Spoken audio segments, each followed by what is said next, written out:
मला हे दिसतंय की मी श्रेयसला फोन केला, पण हे लक्षात येत नाहीये की एखादी पोरगी जेव्हा संकटात असते तेव्हा सगळ्यात आधी तिला तिच्या जवळच्या व्यक्तीची आठवण येते, त्याचा आधार वाटतो। त्या क्षणी मला श्रेयसची आठवण आली म्हणून मी त्याला फोन केला। त्या फोनवर मी त्याला फक्त एक हाक मारली आणि फोन कट झाला। मी त्याला काही सांगितलं नाही, त्याला बोलवलं सुद्धा नाही, पण त्याचं माझ्यावर प्रेम आहे ना आत्या, म्हणून त्या हाकेवरून त्याला कळलं की मी कोणत्या तरी खूप मोठ्या संकटात अडकले, म्हणून तो लगेच धावत आला।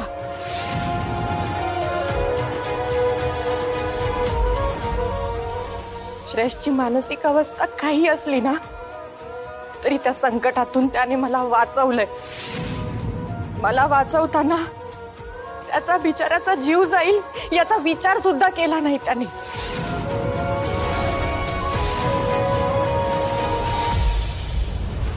बस झाली तुझी रडण्याची नाटकं। अरविंद, तुला माहितीये का, मला तर हे म्हणत होते की आपण प्रशांतवर तर खापर फोडलं, पण ही त्याच्याशी गोड बोलत होती।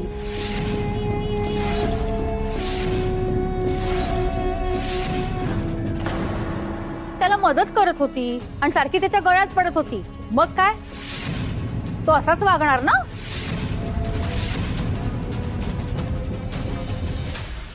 शकुंतला,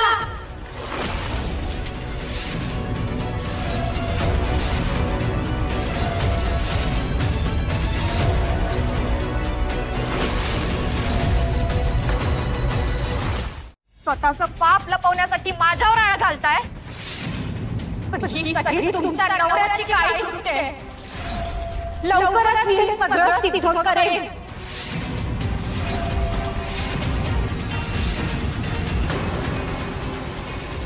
कारण मी पवित्र आहे।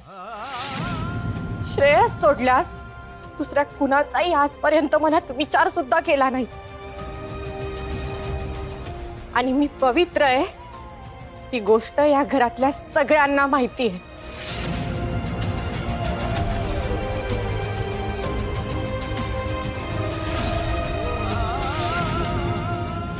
आजी, तुम्ही या घरच्या कुटुंब प्रमुख आहात ना? मला सांगा, आजपर्यंत मी कोणत्या त्रासातून गेले, कोणत्या अग्निदिव्यातून गेले, हे सगळं तुम्ही बघितलंय, तुम्हाला सगळं माहिती आहे। तुम्ही माझं वागणं पारखूनच आजपर्यंत माझ्या पाठीशी उभ्या राहत आलात ना?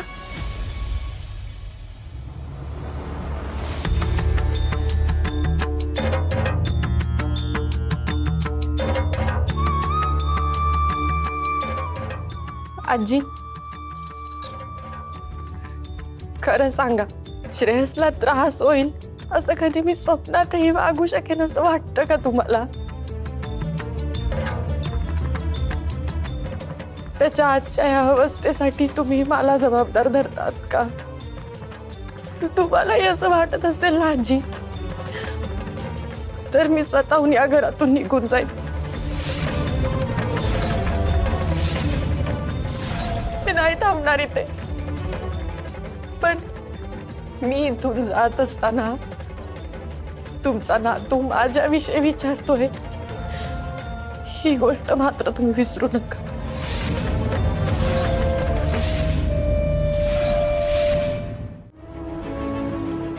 उठताना माझा तुझ्यावर पूर्ण विश्वास आहे, तू निर्दोष आहेस। खरोखर श्रेयसच्या वाईटाचा तर जाऊ दे, पण त्याला थोडासा त्रास होईल हा विचारही तू कधी करणार नाहीस। ताई, आई अगदी बरोबर बोलताय। तुझा तारावरचा जो राग आहे तो तिच्या काळजीपोटी आहे हे कळतंय मला। बोलता बोलता किती टोकाला गेलीस तू। अगं साधी गोष्ट आहे, जर ताराला आपल्या श्रेयसला हर्ट करायचं असतं ना ते तिने खूप आधीच केलं असतं, हे लक्षात घे ना तू। आणि हे बघा सगळ्यांनी हॉस्पिटलचं सीसीटीव्ही फुटेज।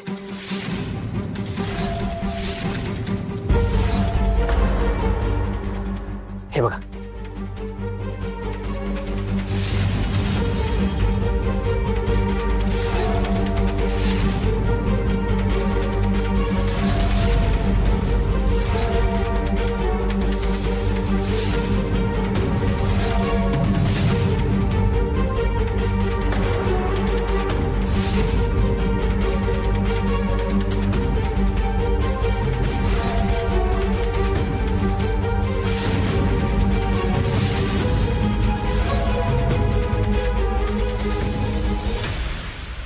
आजी, माझा श्रेयस कुठे? मला भेटायचंय त्याला. मी जाऊ का? हो हो तारा, तू श्रेयसला भेटशील, पण आधी फ्रेश होऊन घे बरं. आणि हा, मी श्रेयसला तुझ्या बाबतीत काय घडलं हे काहीच सांगितलेलं नाहीये. मी त्याला सांगितलं की तू देवळात गेली होती, त्यामुळे तू जेव्हा त्याला भेटशील तेव्हा प्रसन्न होऊन भेट. जा बाळा जा, फ्रेश होऊन ये.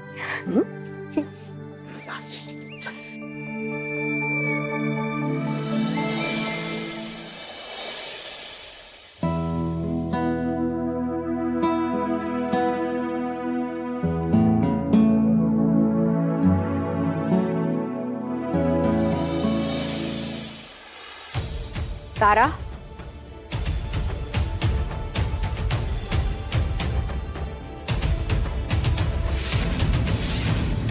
श्रेयसला भेटायला जायची तयारी चालली आहे वाटतं. तू या घरात आली असलीस तरी तू त्याचं तोंड सुद्धा बघणार नाहीस असं वचन दिलेलं तुम्हाला, हे विसरू नकोस. त्यामुळे तू त्याच्या समोरही जायचं नाहीस. श्रेयसच्या जीवाची जर तुला पर्वा असेल तर तू तुझं वचन निभावशील. कळलं?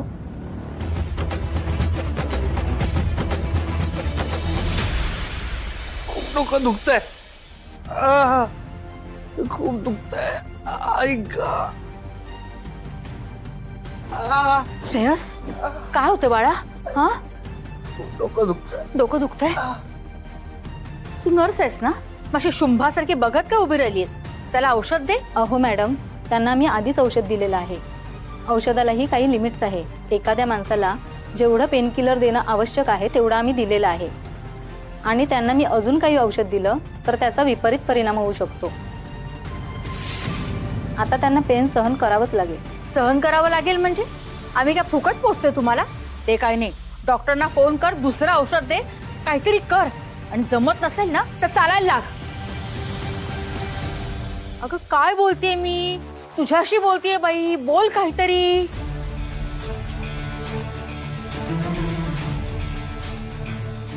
कुणाचंही डोकं दुखलं पाड्यात की त्या आजीकडे यायचे. आजी एक तेल बनवून द्यायची, त्याने हमखास डोकं थांबायचं. माझं डोकं दुखलं तर माझ्याही कपाळाला लावायची ते तेल. बघते मला जमतंय का. श्रेयस, श्रेयस, काळजी करू नकोस. ही बाई काही उपयोगाची नाही. मी डॉक्टरना फोन करून बोलावून घेते. हा, आलेच, थांब.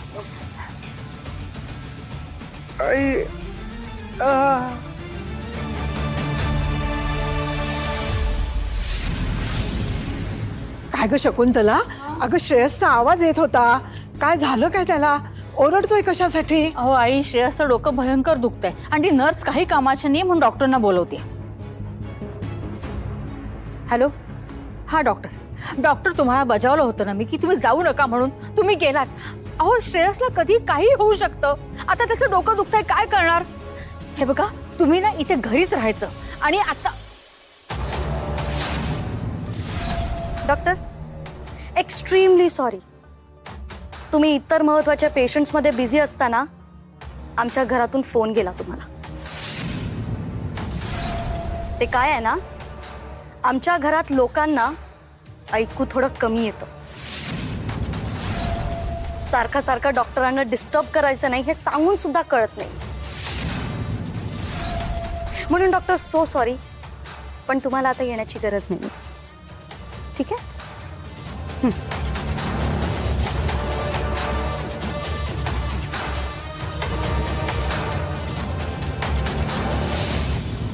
श्रावणी, ही कसली अरेरावी? श्रेयसचं भयंकर डोकं दुखतंय, ते तू बरं करणार आहेस? त्यासाठी डॉक्टरच हवेत ना? आत्या, डोकं दुखतंय, पीठ नाही आली त्यांना. आणि डोक्याला मार लागलेल्या माणसांचं डोकंच दुखणार ना, गुडघा नाही. आणि आता खूप झालं श्रेयस भाऊजींचं कौतुक. श्रेयस भाऊजींना जर बरं वाटत नसेल तर आपण त्यांना हॉस्पिटलमध्ये घेऊन जाऊया. पण तोपर्यंत पेन किलर द्या आणि गप्प बसायला सांग. हा वायफळ खर्च होणार नाही. श्रावणी, हा पैशाचा प्रश्न नाहीये. या तुम्हीच बाकी होतात आजी. आलात लाडक्या नातवासाठी धावून. अगं श्रावणी, थांबा आजी, लगेच उपदेशाचे डोस नकोयत मला. तुम्हाला वाटतं तितकी निर्दयी नाहीये मी, पण सारखं सर्दी झाली, खोकला झाला, डोकं दुखलं, यासाठी स्पेशलिस्ट बोलवणं बंद होणार म्हणजे होणार. जास्त बोलू नकोस. डॉक्टरांच्या फीचा प्रश्न असेल तर त्याचे पैसे मी देईन. हो का? टोटल 45 लाख रुपये खर्च आलाय, त्यातले फक्त 15 लाख रुपये इन्शुरन्सने दिलेत. उरलेल्या 30 लाखांची सोय ना अक्षय करतोय. बघितलं ना, रात्रीचे 9 वाजले तरी अजूनही अक्षय घरी नाही आलाय. एवढा उशीर का झाला बाबा? एवढं काय काम आहे कंपनीमध्ये? असं साधा त्याला कोणी विचारणार सुद्धा नाही. पण तरी कौतुकाची अपेक्षा न करता भावासाठीचे 30 लाख रुपये तोच जोडतोय. आत्या, तुम्ही आता म्हणालात ना डॉक्टरांची फीस तुम्ही द्याल म्हणून, मग एक काम करा ना, हे 30 लाख रुपये पण तुम्हीच द्या. म्हणजे तुमचंही समाधान आणि माझ्या नवऱ्याच्या डोक्यावरचा ताप जाईल. काय म्हणता आजी, तुम्ही करता का काही कॉन्ट्रीब्यूट?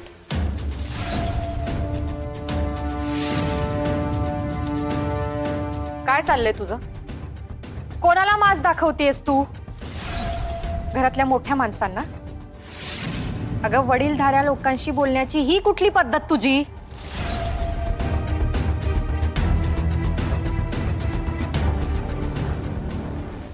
अगं, इतके दिवस जेव्हा या किल्ल्या आजींकडे होत्या तेव्हा त्या लहानांची सुद्धा असं कधी वागल्या नाहीत, आणि आज या किल्ल्या तुझ्या कमरेला काय आल्या? तू या घरची मालकीन काय झालीस? तर उद्धटपणा तुझ्या जिभेवर वस्तीला आलाय ग.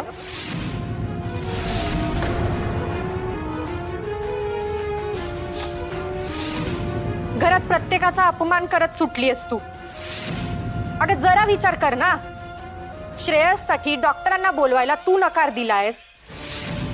हे जर तुझ्या नवऱ्याला कळलं तर त्याला काय वाटेल? जरा तर विचार कर.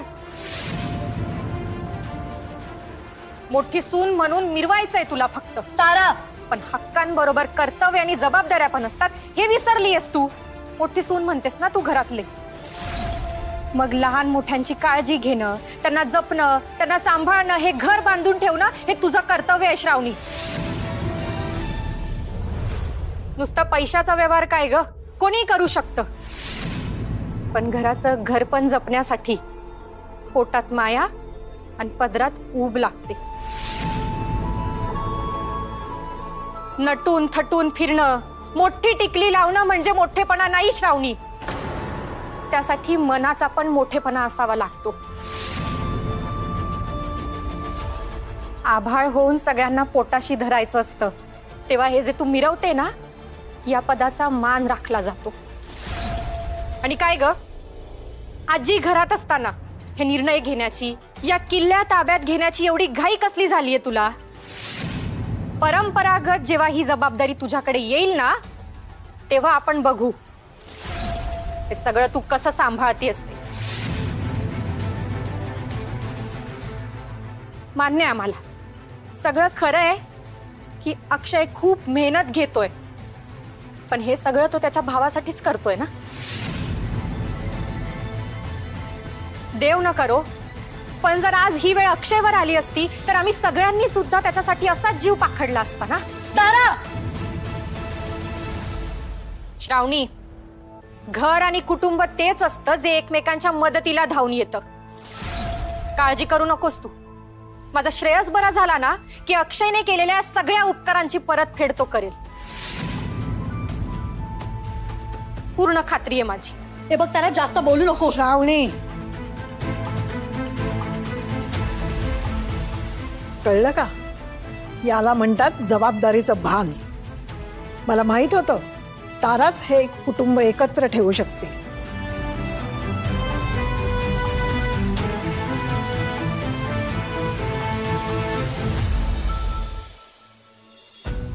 आजी, श्रेयसच्या डोकेदुखीवरती माझ्याकडे एक उपाय आहे. तुम्ही नका काळजी करू. डॉक्टरांना बोलवण्याची गरज नाही लागणार.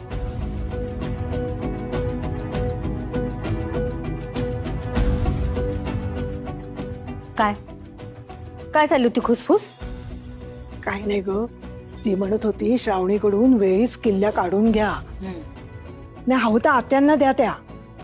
मला हो, नाही तर त्यांना ती डोईजड होईल.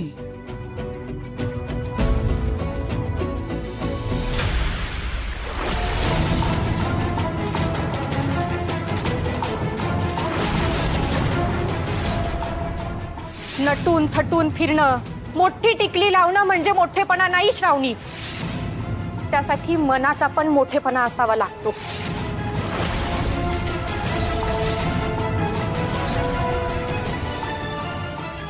तारामुळे सगळ्यांमध्ये असं झालं माझं. नॉईस.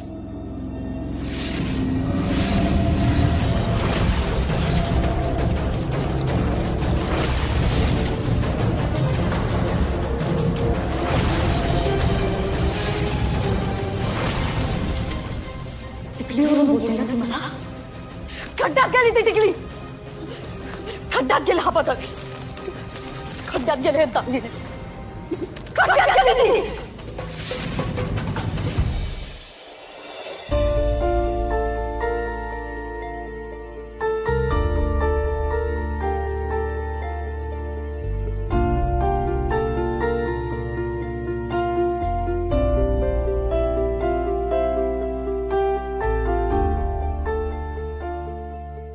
माझ्या श्रेयसचं लई डोकं दुखतंय. तेव्हा हे तेल बनवायला मला फक्त जमू दे. आजी म्हणायची जर तेलाचा वास आला तर समजायचं की तेल जमलंय. अरे देवा,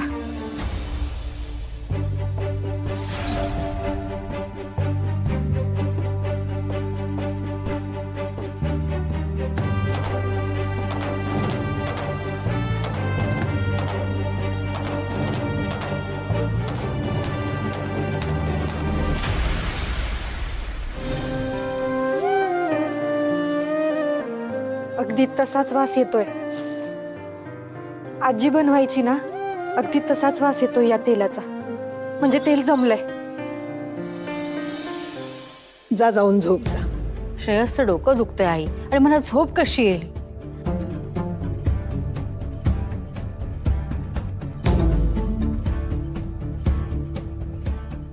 आई, किचन मधून कसला तरी वास येतोय. तुम्हाला नाही येते?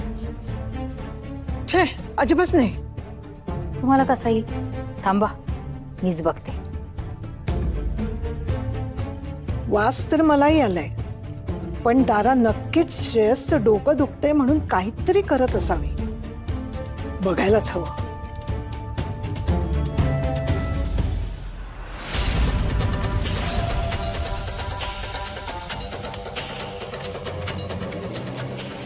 शकुंतला, ए शकुंतला, अगं बघितलंस का?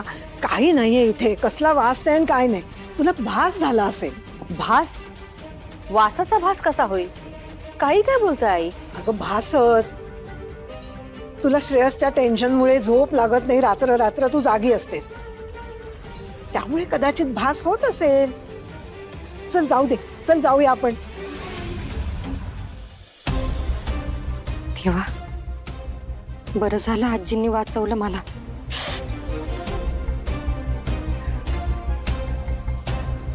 आधी जाऊन श्रेयसच्या डोक्याला तेल लावलं पाहिजे. चल निघूया.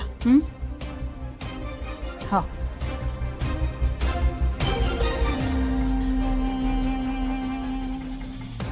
वास तर नक्कीच आला होता. तारा श्रेयसला बरं वाटावं म्हणून जे काही उपाय करत असेल ना, त्यात तिला यश मिळू देत रे देवा.